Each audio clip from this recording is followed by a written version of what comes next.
জানি না turning point কখন কি হবে, এটা শুধুমাত্র একমাত্র আল্লাহ জানেন কার কখন টার্নিং পয়েন্ট হয়, but it's a good start.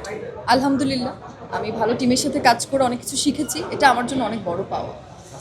চেষ্টা করবো ভালো গল্পে ভালো কাজ করার, মানুষকে অ্যাক্টিংয়ের জায়গা থাকবে এরকম গল্পে কাজ করতে চাই, ভালো কাজ দিতে চাই মানুষকে। বিপরীত বলতে If hit or not, either hit, either flop. Pressure cooker already hit আমার কাছে মনে হচ্ছে এখন অবধি, যেহেতু আমার ফার্স্ট এক্সপিরিয়েন্স, আমি খুব একটা বলতে পারছি না যে আপনি হিটটা কিভাবে বুঝাচ্ছেন।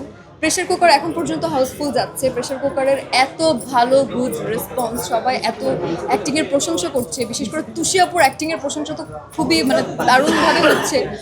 তুষি আপু ডিড গ্রেট, মানে আমার মানে I love her, I really love her. So সব কিছু মিলে কিন্তু অনেক ভালো প্রশংসা, সবাই প্রশংসিত হচ্ছে। প্রেশার কুকার আমার মনে হয় অলরেডি মোটামুটি হিটই, তো হিট অলরেডি। অনেকেই বলে নতুন